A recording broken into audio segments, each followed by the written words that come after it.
This is for the Fantin Latour master copy class that I'm working on. And I want to fine tune these 3 roses, and there's a bud right here, to get it to a stopping point. So that's where I'm at. I just want to say thank you very much for being here. And it's a joy. So a little bit of background for me for those that are new here. I am Liz Floyd. I am an artist. I paint and teach flowers predominantly. And yeah, so let's get started. This rose, that rose, and then there's a bud and leaves down here. So with that, I will just get going, get started. So I want to actually get that leaf in probably next. Okay.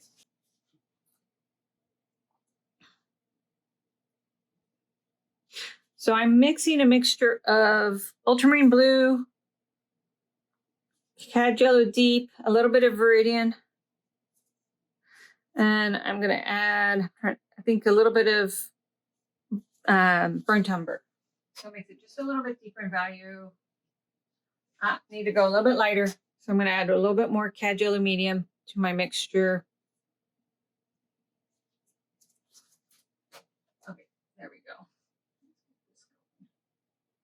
So this is all wet and wet, so my background color is still wet from this morning.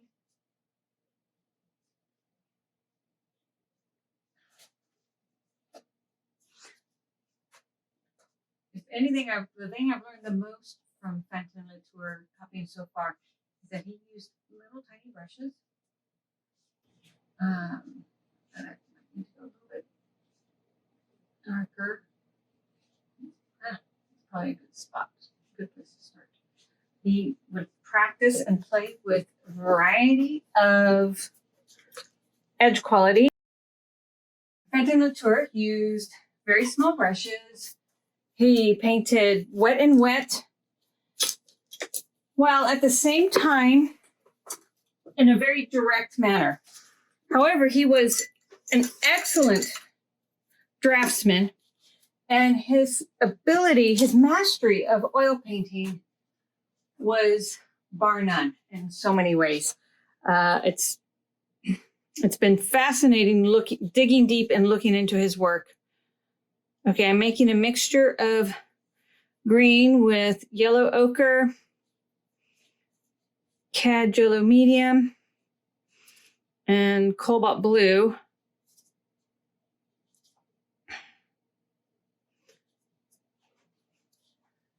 Oh, I need it to be a little bit more white. Looks like, yeah, I need to add a little bit of lead white to that mixture.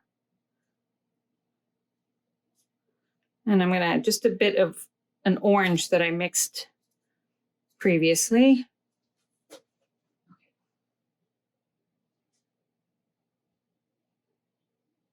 There. And he had such phenomenal facility in how he handled his brush. I would say that the majority of his ability that makes his work so wonderful is his brush strokes are so intuitive and so graceful. I don't know.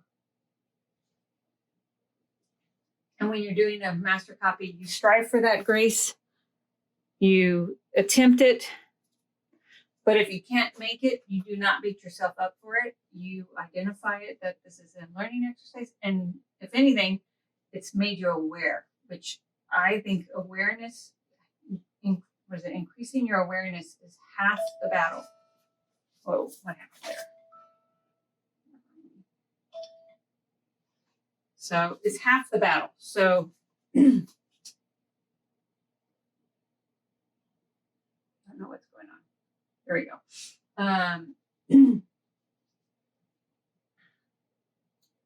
So with that,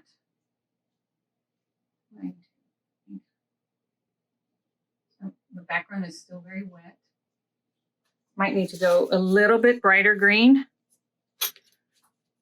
That might be too muted. So I'm going to add a little bit of chromium oxide green with cadmium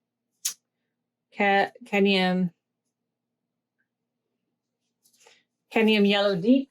I want to go a little bit more. Okay, there we go. It's just a little bit more saturated. Right here, the saturated green. It goes from there to here. It's deeper in. Adding a little bit of white to that mixture that I just used. It's actually white and a little bit of yellow. So cad yellow medium and white.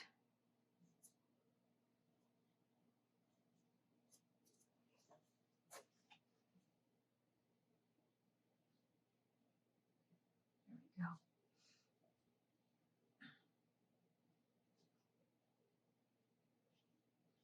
Okay, and then that is going to get eventually a glaze on it next week. Okay, that's looking decent. Okay, cool. So I only need to work on some darker leaves, which I'm going to do that right now.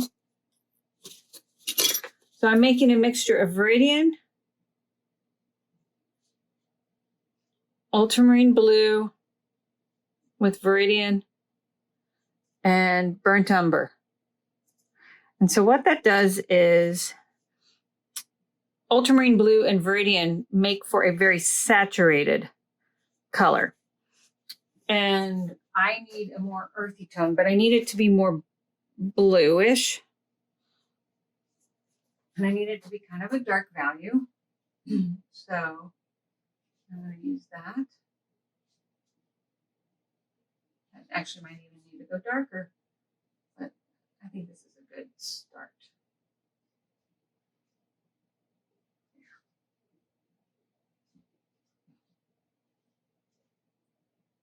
Yep, I need to go a little bit darker right there. And that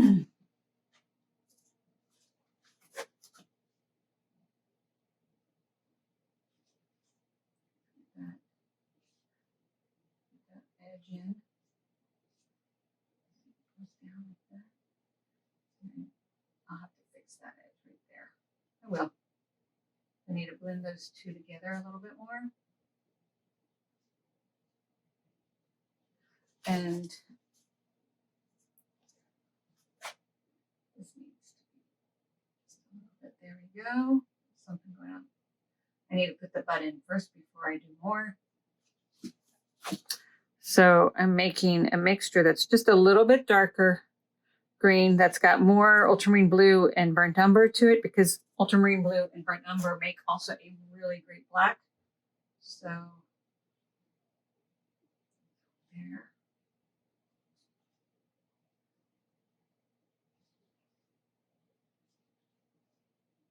There we go. I'm going to just put some of that there. Okay, I'm leaving the background there. And now I need to lay on top of that mixture this. Wet and wet. It's amazing, like some of the beautiful color notes you can make, which means this one's got to go in again. I got to paint that guy in again. That's okay. I don't mind redoing stuff. It's all part of the experience. So that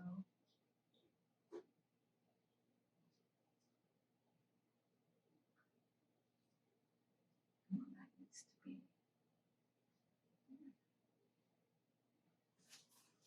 and then really dark.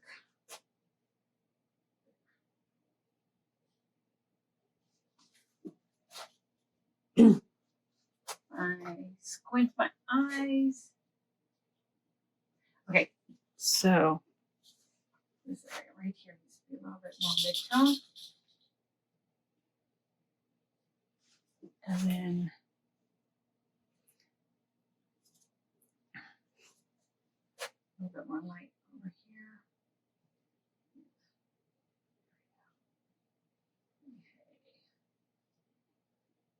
Okay.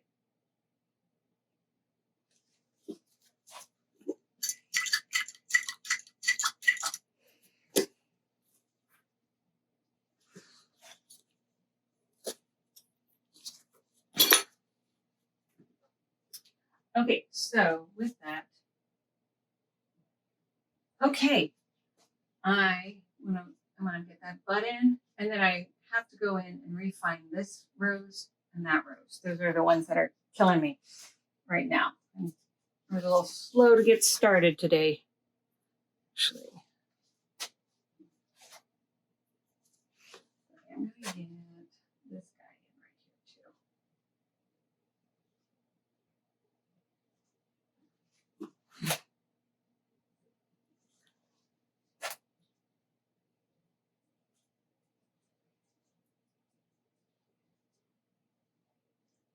That rose will be painted next week in class. There we go. Okay, so let's get going.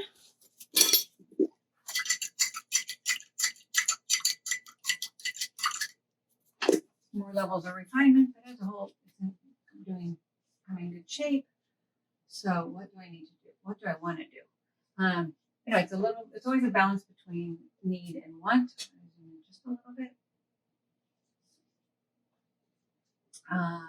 And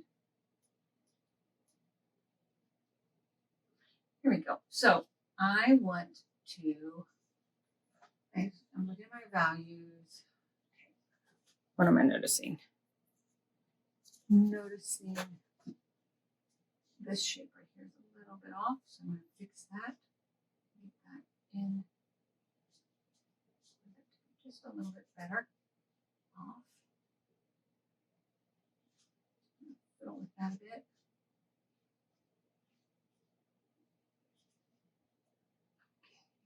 Now this needs to be a lot lighter in value.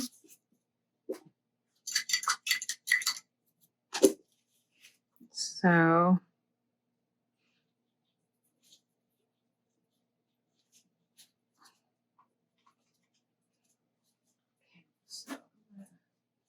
lay this lighter. Oh, I need actually it to be even more light. So let's.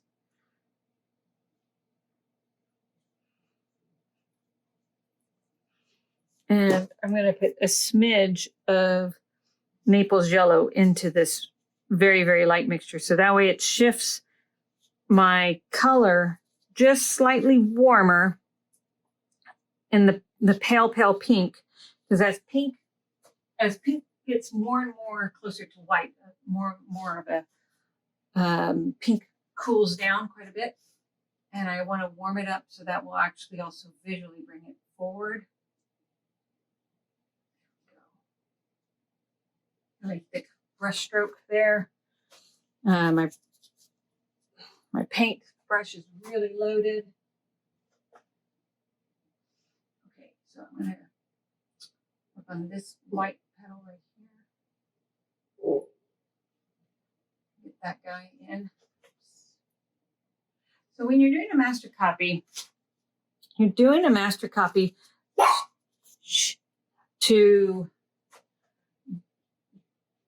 to test yourself, to get to a new level of skill. But what you're also doing, it's not the same as when you're painting your own work. So one of the things that I think is a misnomer about doing master copy is that it's easier. I actually think when we're painting something like this that's got so much gesture in it, it's a lot harder because we're having to try to mimic and like paint exactly on the same gestural spots where Fantin Latour moved, but it's so much harder to. Gesture is often a behavior of like gut instinct, and you're working fast and your brain is solving problems so rapidly, where when we're doing a master copy, we kind of got to be a little deliberate, or else we kind of mess things up.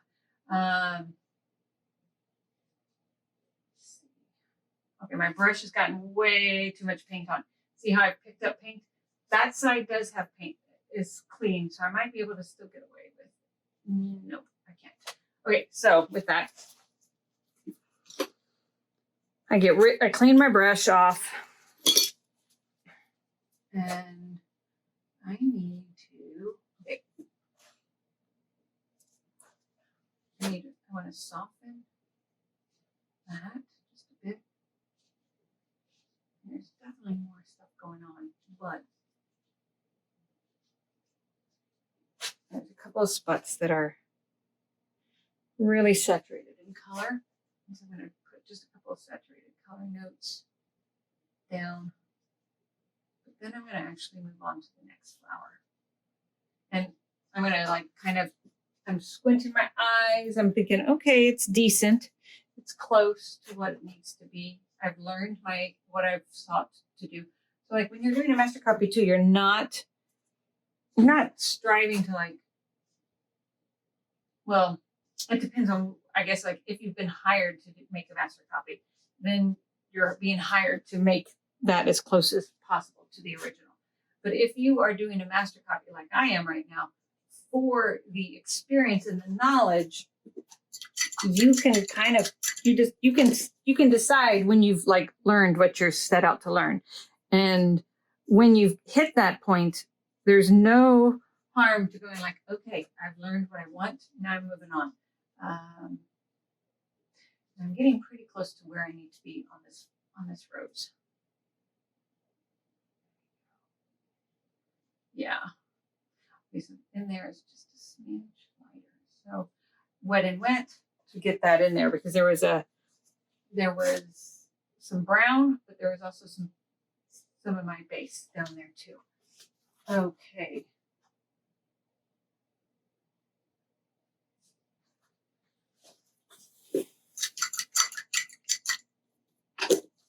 Okay, so I'm looking. I think I'm getting to where I need to be on this flower. So we're gonna move on to get that one. And what I'm noticing is that I need to go a lot lighter in value for the next round of working on that flower. So that's what I'm going to do. I'm going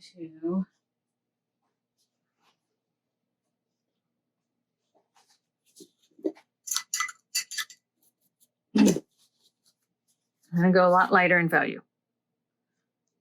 So I've got a mixture of Naples yellow and white, and then I have an orange mixture of cadmium lemon and what did I use?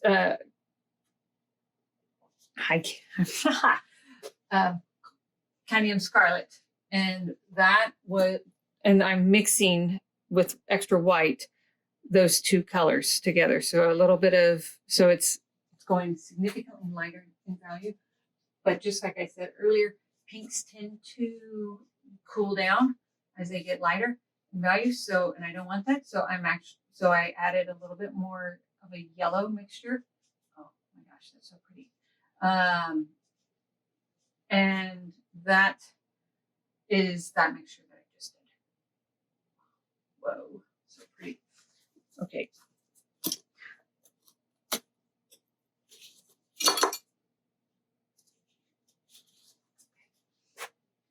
Okay, so this needs to be a lot lighter over here. Okay, I picked up some brown, cleaned my brush, reloaded my brush. Lighter again. Adding a little bit more white to my mixture. Okay, a little bit more Naples yellow to my mixture.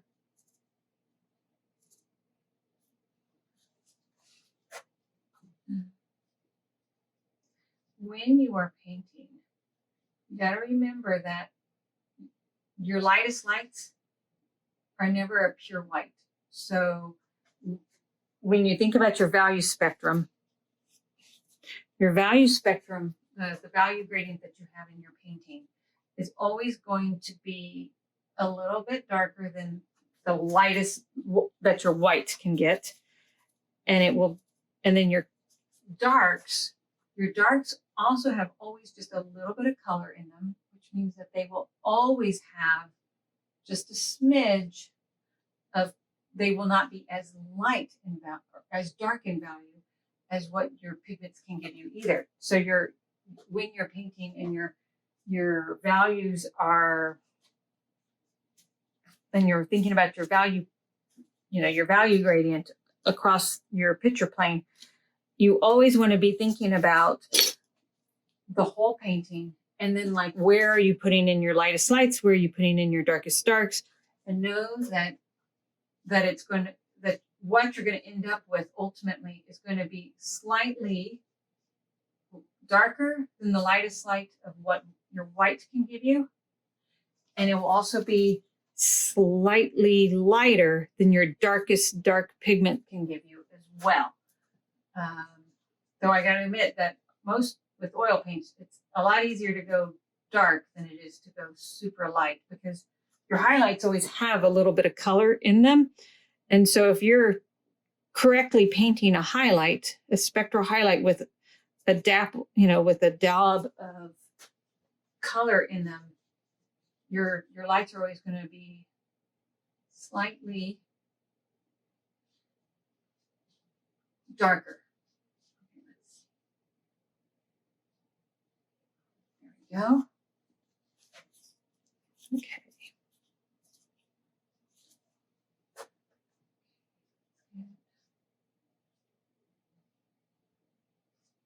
So this painting is painted alla prima, in a very direct methodology.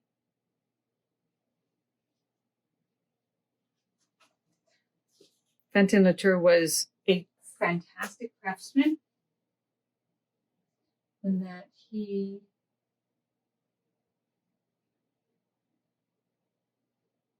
was able to paint with so much facility of the oil painting medium, while at the same time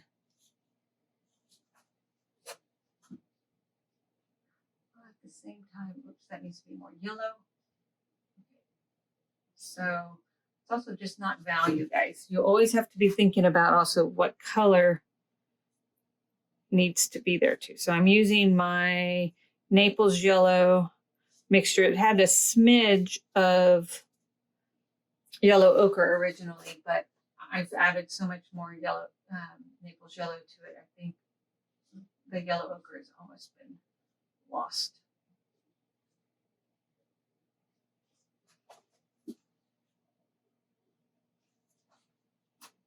Okay,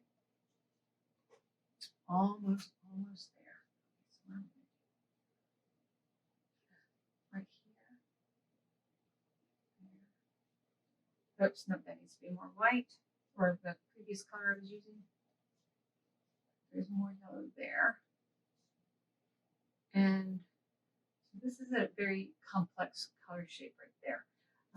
There's a little bit of pure turquoise in there. So I'm actually going to create what's called a tint of turquoise.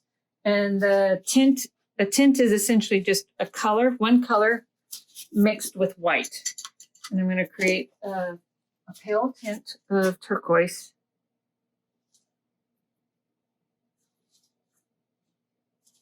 And the reason why I'm doing that is because I don't want the value to go up or go darker, but it does need to be kind of like knocked down.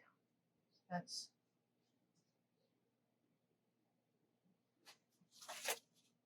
just a little bit right here. So there. Okay.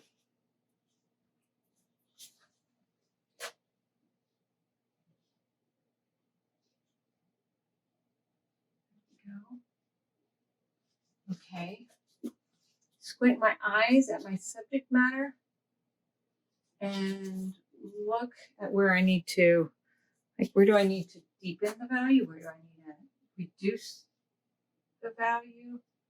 This needs to be brought down just a smidge. But there's still some bright red right here. So I don't want to lose that red. There's some right here. And I can't forget about this bud down here. So I'm going to quickly put the shadow shape in. Okay, it needs to go a little bit darker. So Permanent Alizarin Crimson, Alizarin Claret by Michael Harding.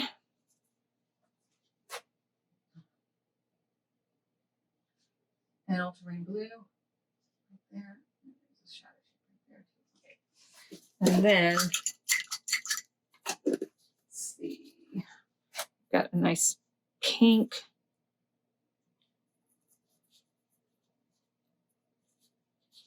So I'm going to start with a little bit deeper pink than what I probably will end up with, and that allows for that underpainting to have just a little bit more color saturation, which is wonderful because then it like starts to peek through, and you get some really wonderful effects when you play with broken color. Okay.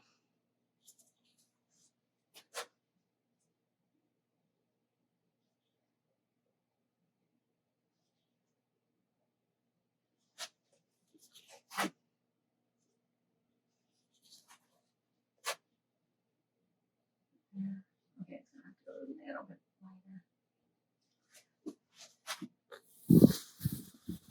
Okay. Okay, so right here.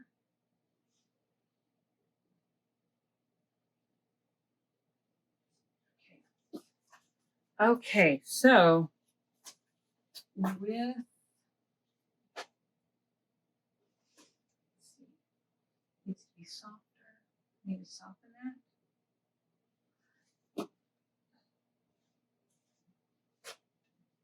Just a smidge. There we go. A little bit of green. There we go. And then I'll get that green bit. That's this part right here. And it comes down. There's like a note of orange in it, which is like so fascinating. I love how. Okay, so I have a dirty brush with green on it. I'm mixing in just a smidge of cobalt turquoise, and I've got more white because under here on top of, so this area right here has got like 4 layers. So it's got the background, that green, this middle green, and now I'm going to put down another green. And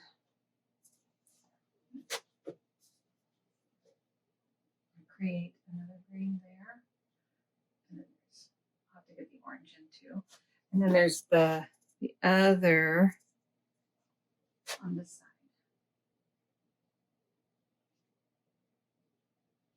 I love roses. They are so complex and pretty.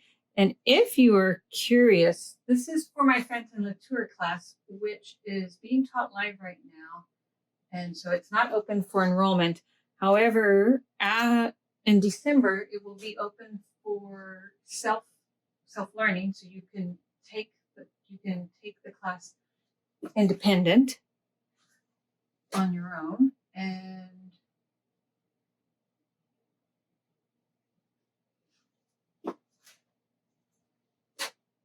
that will be available on my website, start available in December.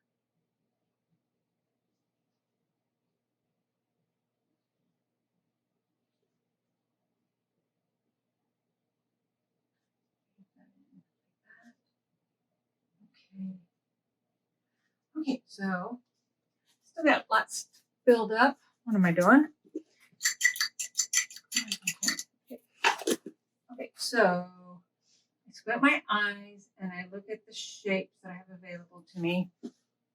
I painted out some of my deep pink, so I'm going to quickly get that back in.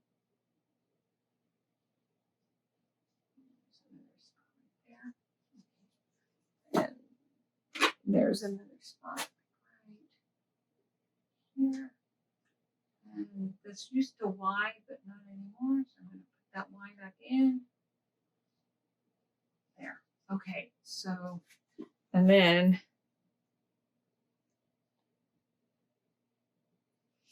there used to be a pretty pink spot right there too. So I'm going to get that in, get that back in.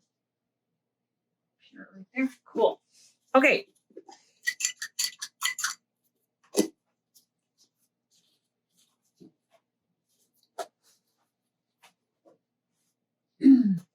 Okay, so let's get some colors back into.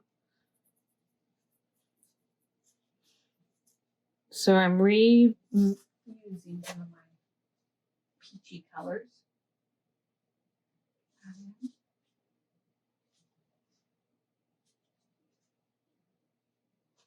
There we go. More peachy colors. Let's put my eyes. Wow, I need actually even to add just a little bit more light colors too. I'm always surprised by when you squint your eyes how you can see your values more. And when I squint my eyes, I realize this right here is too dark. So I'm going to first lighten it with a little bit of a peachy color.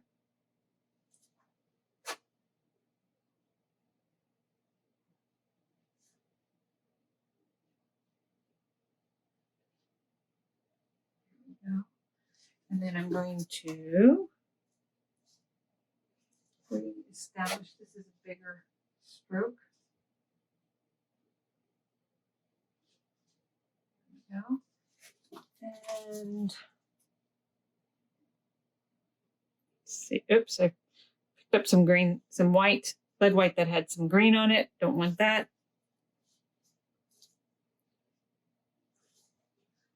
Add white, because this needs to become, let's see, squint my eyes.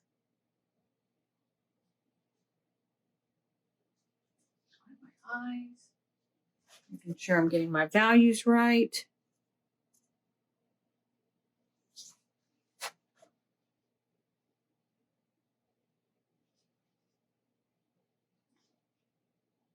There we go.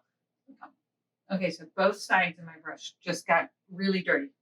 That's, you got to clean your brush off. It goes onto your rack.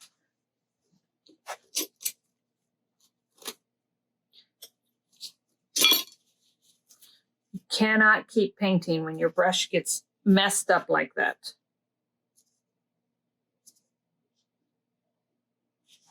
This goes down like that. Flip it over. Okay. And then let's go back to, okay. Okay, I've got a mixture of pink with Naples yellow. Let's see, that's not.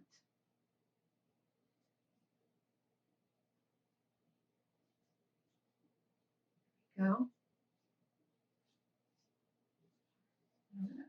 I know that needs to be a little bit, there needs to be something there.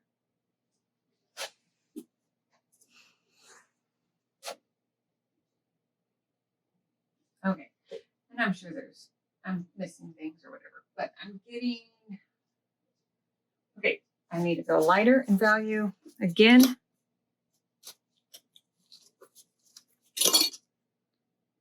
Okay, now, because I really want to go light in value, I'm cleaning my brush off with odorless mineral spirits. Most of the work I've been doing, except for when I switched from like the greens to the pinks and peaches, I've only been using a rag to clean off my brush, which is it does two great things when you slow down your use of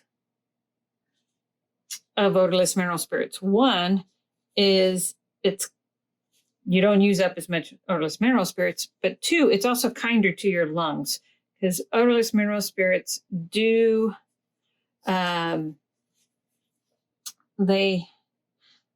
it still gives off volatile organic chemicals. I use Gamsol.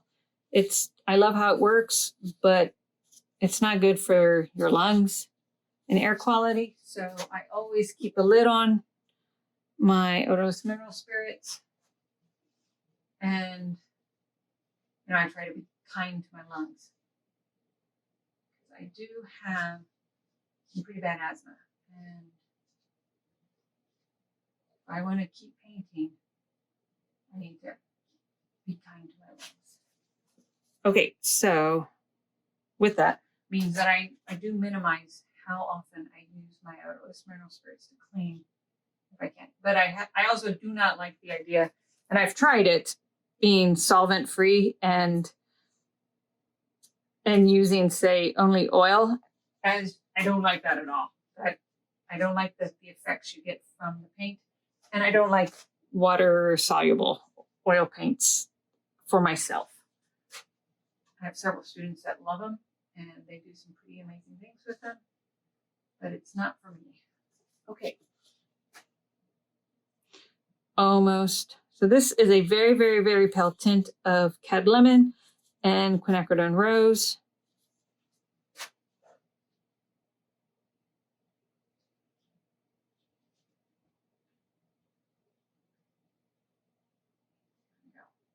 Let's look. Where else do I need to add? I need to add here. So I'm going to do that right now. That looks pretty good. Squint my eyes. Maybe a spot there. A little bit more yellow up here. Okay. And I think I need to soften that. Oh, and it needs to be a little bit whiter on that edge. So let's get a white brush stroke right there. Oh, there we go. Okay, guys. I think that's it for now. I think next week for my class, I'm going to work on the other 3 roses and complete the setup. So thank you so much, guys, for being here. And as always, I appreciate your